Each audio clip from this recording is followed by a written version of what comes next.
Good afternoon. I am here to discuss the test series paper 2 of botany, which was on plant kingdom and morphology of flowering plants. So the first question is pretty direct. Epigynous flowers are present, and obviously the answer is cucumber. The other examples besides that is guava and ray floret of sunflower. Now look at the second one. The diagram represents. So this is obviously stem tendril. I'll show you where exactly that is in the NCRT. So if you look at the figure description now, it's given modification of stem, and then B is what we are looking at, stem modification tendril.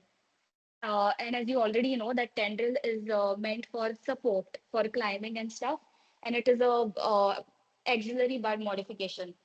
Now, since tendril has been mentioned over here, I would also like to mention that leaves also have tendrils. All right. So I'll just write and I'll explain it over here. Tendrils are present in stem as well as in leaves. Obviously, the function is the same, that's support and climbing. However, the examples are different. Okay. So in case of stem, the example are gourds, that's cucumber, pumpkin, and uh, watermelon. These are the examples that's mentioned in the NCRT. Cucumber,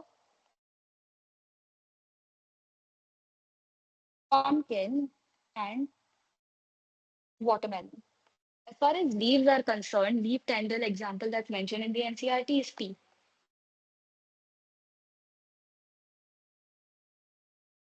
Next, the edible part of garlic is obviously the fleshy leaves. Again, I'll take you to the NCRT and show you where exactly that is. All right, now over here now, garlic diagram is not given, but onion is mentioned, the fleshy leaves of onion. So besides onion, garlic is also an other example, and the fleshy leaves, that is what is edible. So in onion, the purple part which is there, those are the fleshy leaves, and that is what is edible. And in case of garlic, you all must have seen the cloves of garlic, na? The individual cloves of garlic, those are the fleshy leaves. That is what is edible. Okay. Then comes this Fabaceae family floral diagram. This is obviously Fabaceae. Option B is the answer here, quite evidently, because the flowers, P and all, they are zygomorphic. They are not actinomorphic. They are bisexual. Then the calyx is made up of five sepals, and all five of them are united. So that is what the bracket denotes. Then this is the corolla. C stands for corolla, as you already know. Vexillary aestivation. Vexillary aestivation, if you look at the floral diagram here, this is the standard, the large petal that is called as the standard, which encloses two lateral petals, which are called as wings. And then you have anterior petals that are further enclosed by the wings. Those are called as keels. So this is the standard.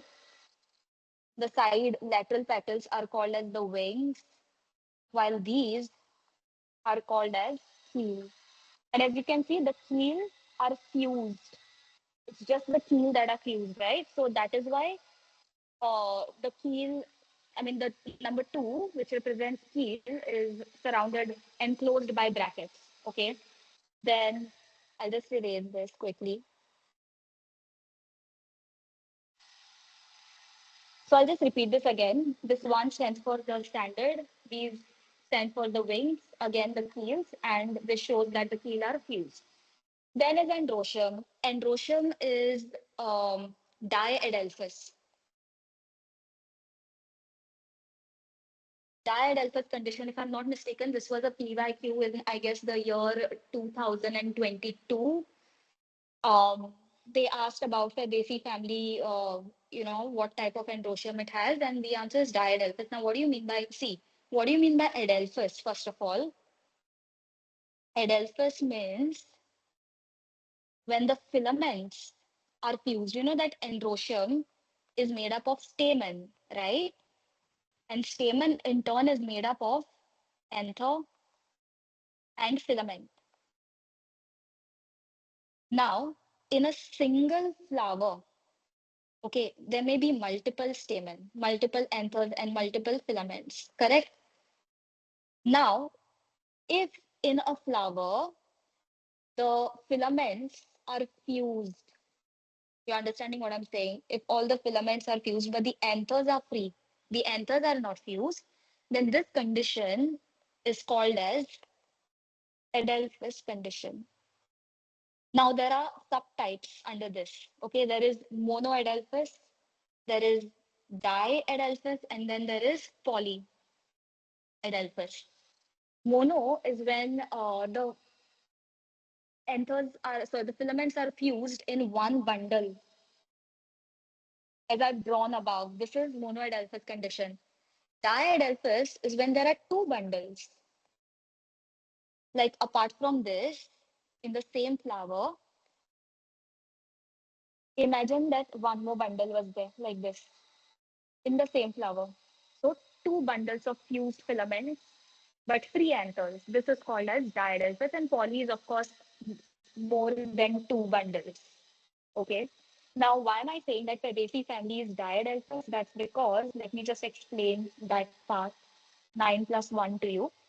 So, if this is a flower belonging to Fabaceae family, then there are 9 stamen wherein the filaments are fused, anthers are free. So, this is one bundle. And then there is one separate. This is not really a bundle because it's an individual stamen, but then still, even this condition is called as diadelphous. Next, look at the, okay, in the floral diagram, as you can see, these represent the stamen. So if you count, there are 9. Okay, one, two, 1 second.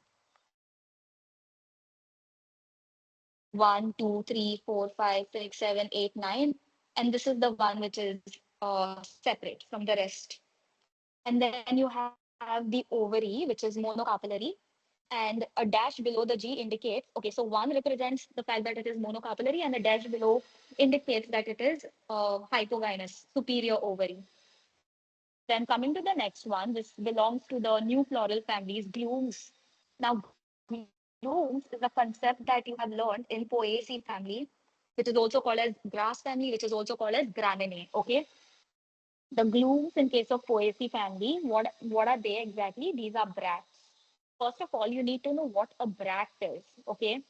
A bract is nothing but a reduced leaf-like structure that is present at the base of the pedicel. What is a bract? It is a reduced leaf, a tinier version of a leaf. Where is it located? At the base of the pedicel. But what do you mean by a pedicel? Pedicel is nothing but stalk of a flower. Now, in case of Poaceae family flowers, the bracts which are present at the base of the pedicel, the Poaceae family flowers, they have names and they are called as glooms. So I have a picture to show you what exactly a gloom is. If you look at this, this is the inflorescence of Poaceae family. It's called as spike inflorescence. And you can see this is the pedicel. And at the base, can you see the gloom? So there are two glooms. Okay. This is the lower gloom and this is the upper gloom. Then you have another two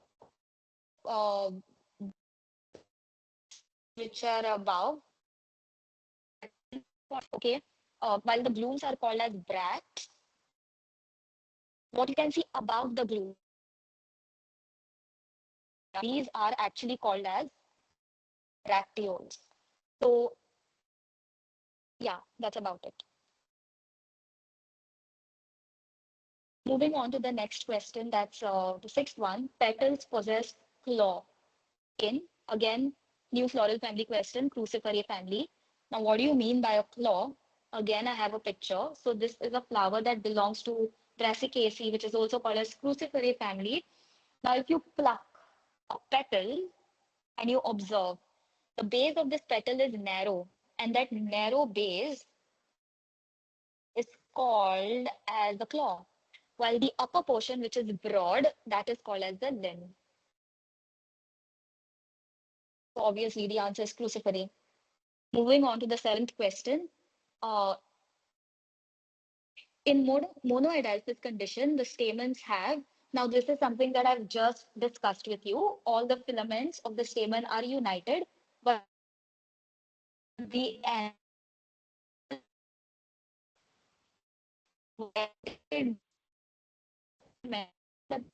filament, we are talking about adults now. So there are no groups as such. Moving on, one, statement-based question. Statement one, in case of cruciferous family, present odor or taste is due to the presence of sulfur-rich glucosides. This is correct. You know the plants belong to cruciferae include mustard, radish, turnip. And if you've tasted mustard, radish, and turnip, you know what I'm talking about. They have this pungent odor, this specific odor and taste that I'm referring to. That comes from the presence of sulfur-rich glucosides. To be specific, cinegreen.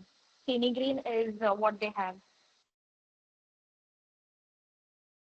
It's a sulfur-rich glucoside. Next, um, statement. In case of sunflower, the the this will be the opposite. The ray floret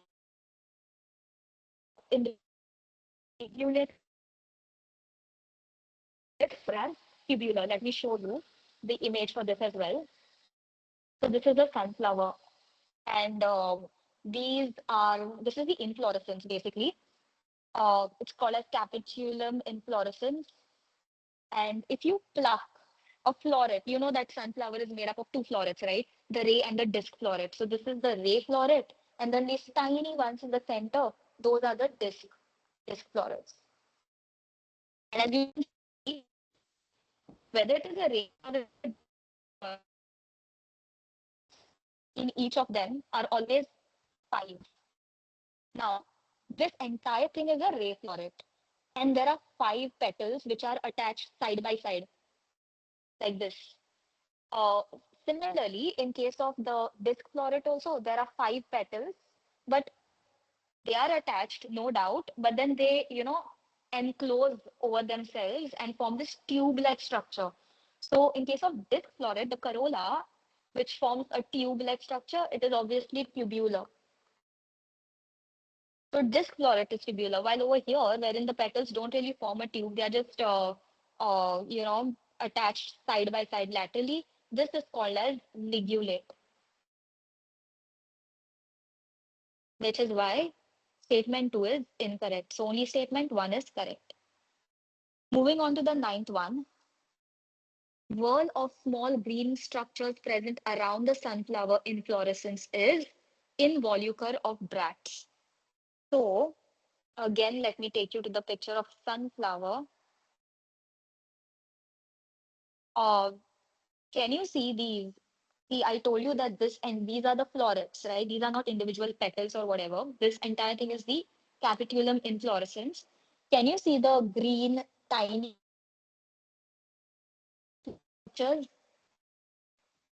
This is what we refer involucre of bracts, only seen in case of Asteraceae family. Then the next one, find out the false statement from the ones given below. Calyx and corolla are reproductive organs of a flower. Incorrect. Calyx and corolla are not reproductive organs. The reproductive organs are androecium and gynoecium. Zygomorphic flower can be divided into two equal radial halves. Two equal is correct, but radial halves, the moment this comes to two equal, then this radial half is for radial symmetry now. For zygomorphic flower, they are divided in exactly one vertical plane. So that's also incorrect. Then flowers without bracts are termed as bracteate. Wrong. Now, I had already explained earlier what is the meaning of a bract. A bract is a reduced leaf that is present at the base of the pedicel, that is the stalk of the flower, right? So not every flower, not every plant has bracts. So plants with bracts are said to be bracteate, flowers are said to be ebracteate. Put a E in front of bracteate, okay? Now see what they're saying here. Flowers without bracts are termed as bracteate. That's wrong. They are called as ebracteate. Then parthenocarpic fruit is formed after fertilization. Incorrect. Everyone knows that parthenocarpic fruits are formed without fertilization. Then legumes. Legumes belong to the family of non-endospermic.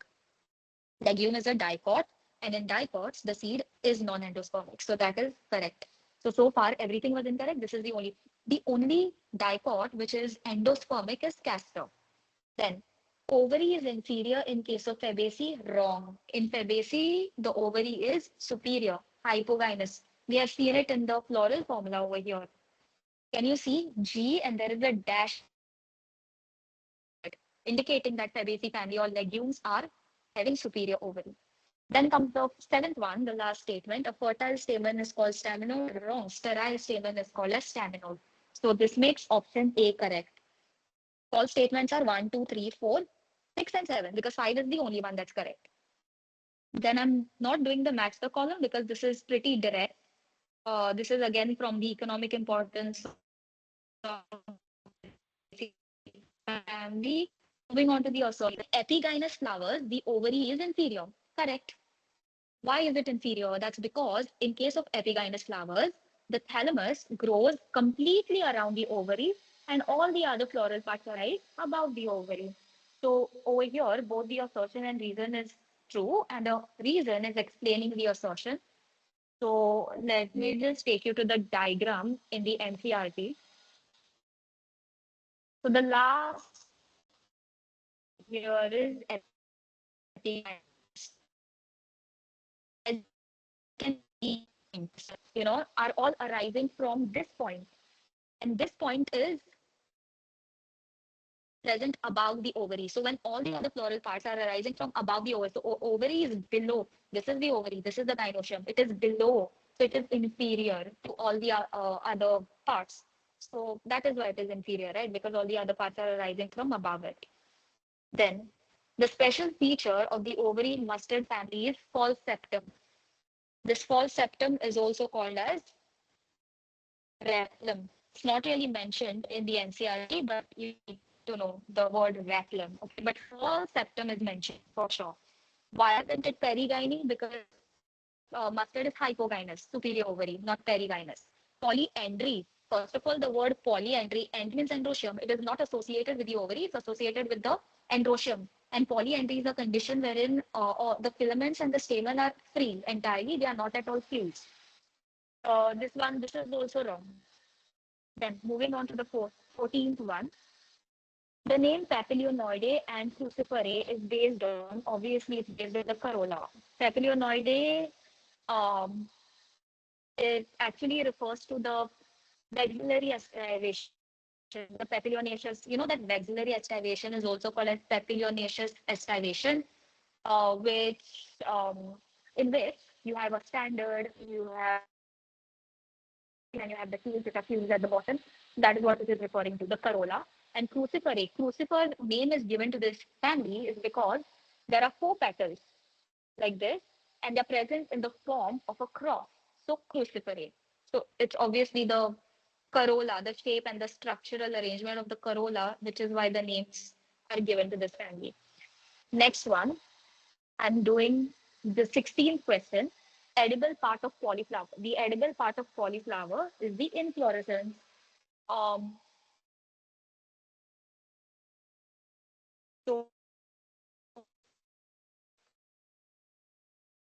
First of all, in case of cauliflower, okay, the inflorescence is called as compound corymb.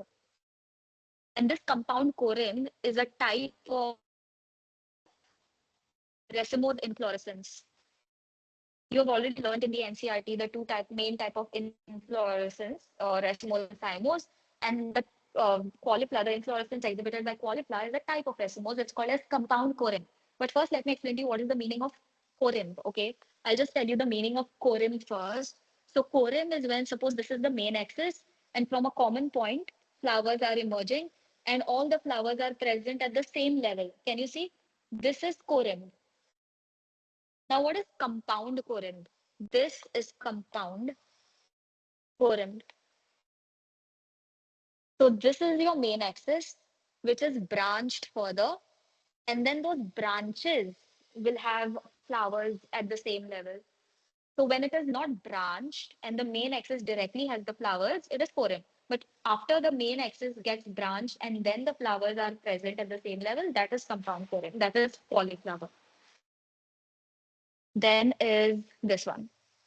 A small, dry, one-seeded fruit with its pericarp fused with the seed coat. You know what pericarp is, right? Pericarp is the fruit wall.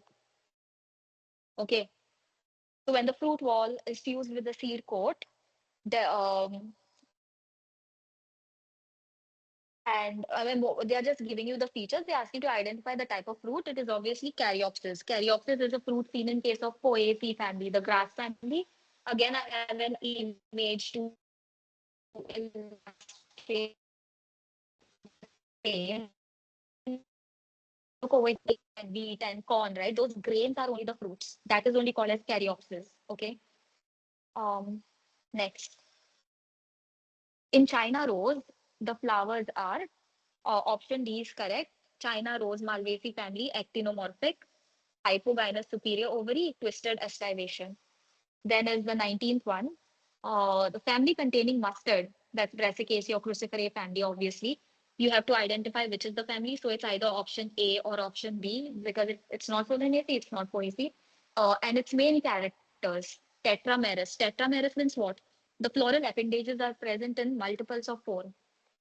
Floral appendages are present in multiples of four, means there are four petals, four sepals. Okay. Then there are six stamens. So if this is the flower, in this flower, there are six stamens, and then see how they are present.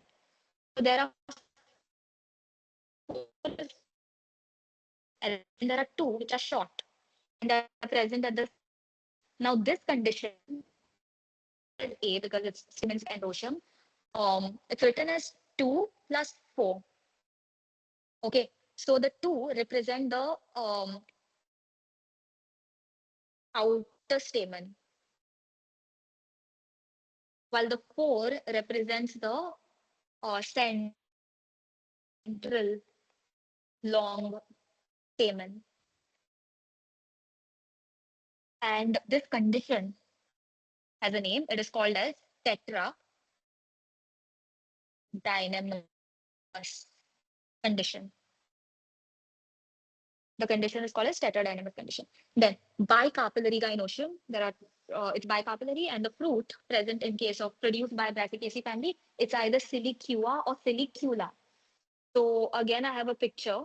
Even if instead of silicua, if Silicula was mentioned, that also would have been correct because these two are the only type of fruits that Brassicaceae family plants produce. So if you look at the diagram here, this is what a Silicua fruit looks like. So can you see it's like a pod, okay?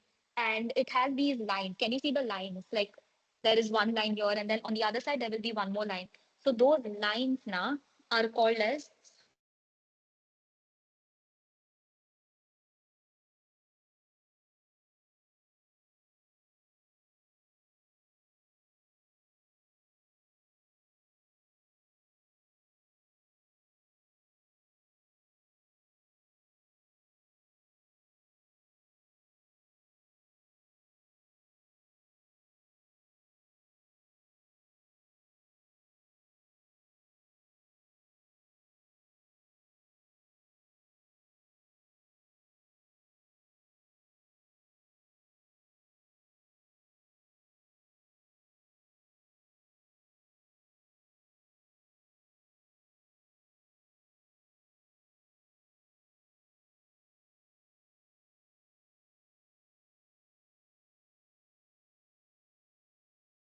okay, that is what a suture means. So this is what a Silicua fruit looks like. These are obviously the seeds, and this thing that you can see, it's called as a septum.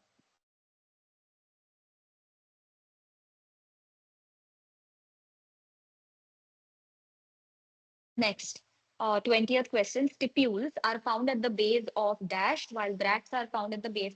Now, this I already did. Bracts are found at the base of pedicel, obviously. The pedicel stalk flower, and stipules are found at the base of leaf. This is very important, okay? Both are, stipule is also a reduced leaf-like structure. Bracts are also reduced leaf-like structure. It's just that when those reduced leaf-like structures are found at the base of the leaf, it is called as stipules. And if it is found at the base of the pedicel, which is the flower stalk, it is called as a bract. Then 21, the rachis represents the midrib in case of neem leaf, correct? The leaflets of silk cotton are attached at a common point, that is at the tip of the petiole. This is also correct for both the statements. So um, there's this petiole common point, that is the tip of the petiole. You know what a petiole is, right? This is the petiole. Imagine. Petiole is the same as leaf stalk. The stalk of the leaf is called as petiole. Now, at the tip of the petiole arises leaflets. And this is observed in silk cotton. This is palmate type of arrangement of leaves. Then, uh, assertion reason, leaf tendrils are found in pea plants. Correct. We discussed this, right? The reason, leaf tendrils are modified leaves meant for photosynthesis. This also we discussed. They are not meant for photosynthesis. They are meant for the purpose of helping the plant climb. So support. So assertion is true. Reason is false. Next one. Incorrect character of brown algae. Option A is incorrect because brown algae have chlorophyll A and C. Of course, these are also correct. Fucoxanthin is the pigment which gives them brown color. And yeah, they remain attached to the substratum via the hold fast. If you remember the different parts of Phaeophyceae family, hold fast, frond, stipe. So the hold fast is what helps them remain attached to the substratum. Okay, next.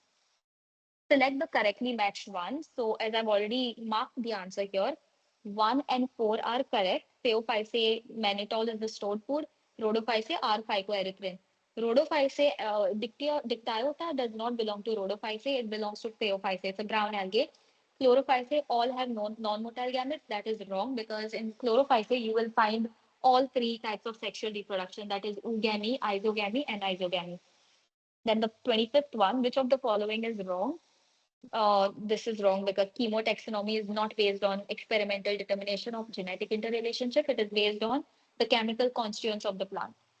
Then is heterosporous pteridophytes. Now, what do you mean by heterosporous? Heterosporous is a condition wherein the plants produce two types of spores. Two types of spores. Which are the two types of spores? Microspores and megaspores. Microspores are the male spores, while megaspores are the female spores. Now you imagine once they are dispersed and they come in contact with favorable environmental conditions and stuff, the microspores will germinate and give rise to male gametophyte. And the male gametophyte will only bear the male sex organs, right?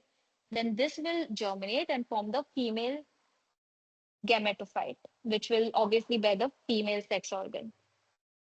So this condition is dioecious. Now, when the female and male sex organs are on separate plant bodies or gametophytes, whatever, the answer is dioecious condition. Next, monoecious is when the sex organs of like both male and female are present on the same plant body. The 28th one, assertion reason, plant body of bryophytes more differentiated than algae. Means algae are comparatively simple as far as the body structure is concerned, in comparison to bryophytes. Why is that? That's because the algae are simple, haloid, while the plant body of bryophyte is made up of stem-like, root-like leaves. So there's no stem-like, root-like, leaf-like structures as far as algae is concerned. So it's pretty simple. So again, over here, both the assertion reason are true and the reason explains the assertion. Then which of the following is formed after the germination of spore in bryophyte? So the spore germinates and forms gametophyte. This is correct. What is the name of the gametophyte? The name of the gametophyte is primary protonema. So the answer is both A and B. So you have a spore.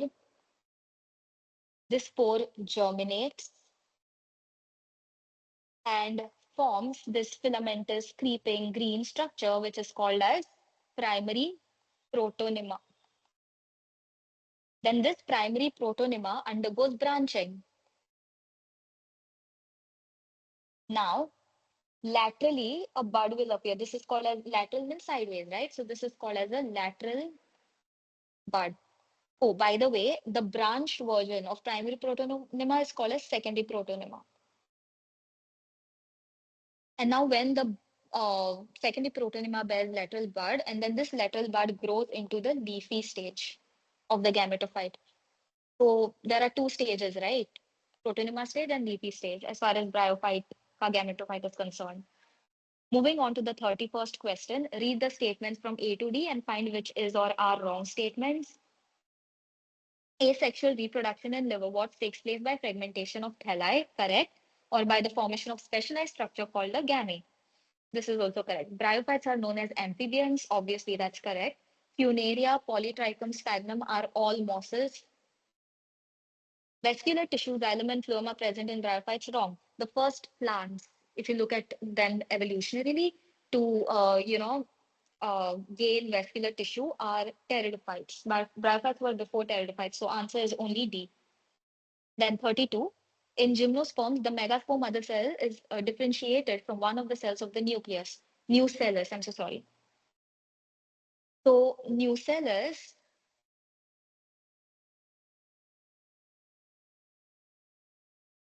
this is correct. Okay, I'll explain this to you. The nucellus is protected by envelopes in gymnosperms, and the composite structure is called as an ovule. This is also correct. So you know what the ovule is, right? You know that gymnosperms produce seeds because they have ovules, right? Whereas bryophytes and whatever is present before gymnosperms, they do not have ovules or whatever. So mm, imagine this is the ovule. This ovule is made up of, it is multicellular, it has many cells. Now, all of these cells together, they are diploid and they are called as nucellus. Out of all these nucellus cells, only one of the nucellus cells forms the differentiates and forms the megaspore mother cell, which then undergoes meiosis and forms the megaspores, the megaspore tetrad and stuff. So this is what they are trying to tell you over here. So it's correct. The nucellus is protected by envelopes in gymnosperm. So they're basically referring to the integument. The envelope that they are referring to is the integument in case of, so that's also correct. And these are statements from the NCRT, by the way. 33, read the statements from A to D and select the wrong statement. I've already mentioned here C and D are wrong, which means A and B are correct. I'll just read through all of these. The pteridophytes include hostales and ferns, correct. The leaves in pteridophytes are small microphyls. Micro means small, phylls means leaves. Example is Selaginella. Large, macro, and phylls. Again, macro means large, phylls means leaves in ferns. That's also correct. In bryophytes, the dominant phase in life cycle is not sporophytic, it's gametophytic, while in pteridophytes, the male is gametophyte, wrong, it is sporophyte. Next, in pteridophytes, the female gametophytes are retained on the parent sporophyte for variable period. That's true. In bryophytes, the archegonium produces biflagellate anthrozoids. Wrong. Archegonium is the female sex organ. It should be antheridium. See, the archegonium in reality is female, not male. And antheridium is actually the male sex organ. So female sex organ does not produce anthrazoids are the sperms. And antheridium is not flask shaped. It is the archegonium that is flask shaped. And of course, the archegonium, which is the female sex organ, will produce the egg. So only statement one is correct. 35. Read the given statements from A to C. In majority of the pteridophytes, all the spores are of similar kinds. Then genera like Selaginella salvinia produce two kinds of spore. The development of zygote into young embryos takes place within the female gametophytes, and this is a precursor to seed habit. So they're asking you to identify how many statements are incorrect, but none of them were. All were correct, so zero is the answer. Then, in which of the following male and female gametophytes do not have free living independent existence? So the male and the female gametophyte, you know what a gametophyte is, right? A gametophyte is the part of a plant body which bears the gametes, the sex organs and the gametes. So in case of gymnosperms, okay, neither the male nor the female gametophytes are free living. They are highly reduced and they are totally dependent on the sporophyte, which is the main plant body. So you have to identify from among the options that which one is a gymnosperm. Citrus, that's the answer. Isogamous condition. Isogamous is when the male and the female gametes are morphologically the same, so you cannot really distinguish between them. With non-flagellated gametes are found in the answer Spirogyra. See, Eulothrix is also isogamous, but the gametes are flagellated. However, Volvox and Fucus, these are oogamous. So these three are not the answer. Then moving on to the assertion, the next question, assertion reason. Pteridophytes are the most efficient in transporting water throughout the plant body as compared to bryophytes. Obviously, if you compare bryophytes and pteridophytes are very efficient as far as transportation of water and minerals throughout the plant body is concerned. This is correct. But why is it that, pteridophytes are more efficient? That's because evolutionarily, pteridophytes were the first terrestrial plants to possess vascular tissue, that's xylem and phloem. So bryophytes do not have xylem and phloem, but pteridophytes have it. So which is why they are efficient. So the answer is A. Both A and R are true, and R explains A. 40th one. Which one of the following statement is wrong? I marked the wrong statement option here. The option with the wrong statement, basically. The cell wall of green algae is made up of polysulfate esters. That is wrong. The cell wall of green algae is made up of cellulose.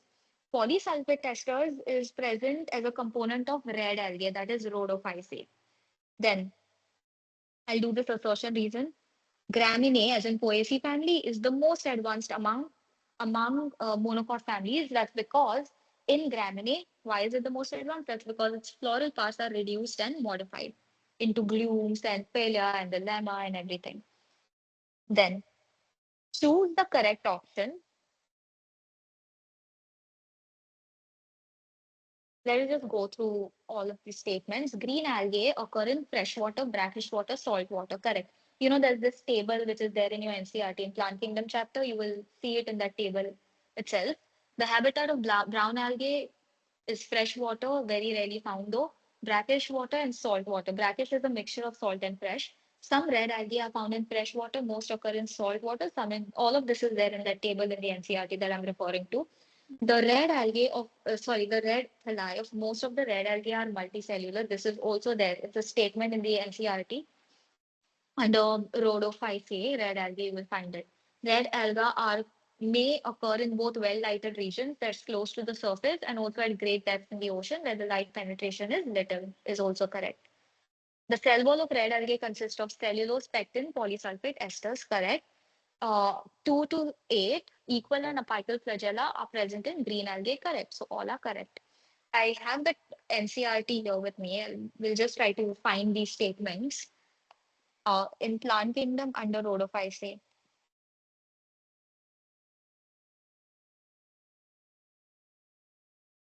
Yeah, majority, no, this isn't it. This one, they occur, red algae occur both well-lighted regions close to the surface of water and also at great depth of the ocean, relatively little light penetrates. The red color, most of the red algae are multicellular. Then this was asked, right? Rhodophyceae, cellulose, pectin, polysulfate esters, and then this was asked. And then this was asked for green algae chlorophyceae. So all are correct. Um, let's do this one, 44th one. It's a pretty direct question wherein moths were the first one, along with lichens, to colonize rocks. Then cycas, which is a gymnosperm, has this symbiotic association with blue-green algae called as coralloid roots. Philagenella is a lycopsid, and Cydrus is a branched gymnosperm. Cycas is unbranched, and branched is Cydrus and Pinus. These are the examples from the NCRT. Last one I'm doing. The thallus of Markentia is dorsiventral, closely oppressed to the substrate. Correct. And during sexual reproduction in liverworts, male and female sex organs are always produced on different thalli. That's wrong. So I'll just go to the NCERT and I'll show you where that's mentioned. Um, Here, during sexual reproduction, male and female sex organs are produced either on the same or on different thalli. And see what is mentioned in the question. In the question, they have said that always produced on different thalli, so it is wrong. So yeah, only statement one is correct because two is wrong. That's all. Thank you.